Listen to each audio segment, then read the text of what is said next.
Oh, welcome our DIY guy, Nicholas Rizashi. And you know, who else would come up with a posh pumpkin but Nicholas? Look at these pumpkins right away. You know, the audience just thought they're the most adorable things. And you've got names for them, don't you? I do. Well, each one has its own distinct personality, so I've been told. So they're very fashionable, just like me. But we figured we wanted to do pumpkins that were posh and anything but orange, because we're seeing a lot of magazines and DIYers kind of reinventing pumpkins in all kinds of unexpected colors. So we've got this DIY for you here today. Very nice. Okay, so let's start with our lovely doily pumpkins. Yes. They're like dressed in a cool lace dress. Very lace ghostly. Is very in. Very in, very mummified. I think you're seeing on the runway doily dresses for fall, which are so chic. So we kind of, it's a play on that.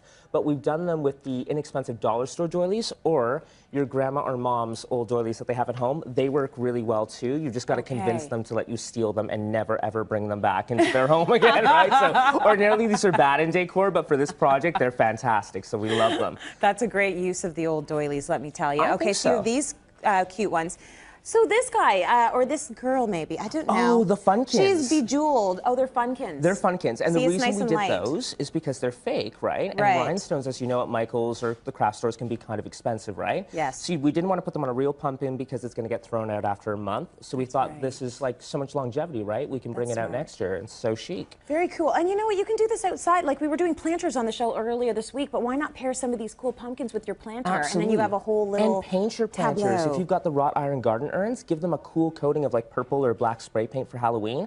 Because, you know, often in the spring they need to be painted black or white again. So you can have a little bit of fun for the Christmas or the holiday Halloween season. Yeah. Just rethink them, right? Very this cool. We did the purple, and this is everything that you shouldn't do with spray paint. You did. should do. So this is, don't do it in up and down motion. Just spray it all over the place. Get it really blobby. And so we did black spray paint, really blobby, like how my mom would spray paint. And then put the hot pink over top, and it kind of blended together to make and created this purple effect. So very spooky. That's very cool. Actually, it actually kind of looks chic. So the ones in front, we've got a glow-in-the-dark one, which you can't really tell. It's got to be in the dark, to or with a black light if you have a black light. Or with a black light. Really well. And the white one as well. And a lot of people like to do the white pumpkins. The white is so chic because you can buy white pumpkins, but often they're more off-white than they are white. And as a designer, I like my whites bright, right? So I just get the spray paint and give it a good coat over. The neon is so cool because Martha Stewart, and I love Martha. I feel like I've known her all my life, but she has this glow-in-the-dark paint, and this is so chic. And it makes anything glow in the dark. So a couple of coats of this,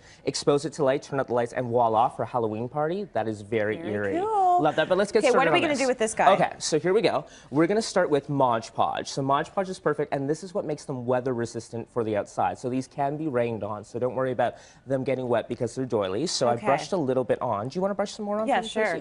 And just lather it all over. This is a project to get messy, involve the kids in, and they'll have fun with it. All right. And are we doiling this guy? We are going to doily this one. We're using Grandma's old doilies for this one. We might be. I might have, when my grandma wasn't looking, stolen a couple of hers lying around. You must ask first, people, because Grandma will get upset. No. She's like, you're doing what with them on Cityline? I know. She's had them since the war, so you got to ask. She's had them since the war, but they work. In Dollarama, honestly, $1, you get a pack of like 6, so they're like really cool. Oh, that's good to know. This I'm whole left-handing project, it. really inexpensive. You're doing great. You're doing fantastic. Wow. Okay. Okay, so, and I'm going to do this part because I know you've got such beautiful nails every time we do DIY. They're actually getting a little cracked, but let's not mention They look great. They match my pumpkin. That was not intentional. So that's perfect. You don't need an awful lot. Okay. And then you're just going to stick the doily on and then kind of smooth it around, which is really fun. So you spray painted this guy first, I right? did. I did a coating of spray paint. They don't naturally come this way in the glossy sheen, but I wish. Really easy. Let that dry, honestly, for about 20 minutes or so. Don't you wish? It just takes up the whole step, right? Okay, yeah, I get it. All right, we are going to put all of the, you can keep going, we're going to put all of the instructions for how to do these fabulous posh pumpkins on our website.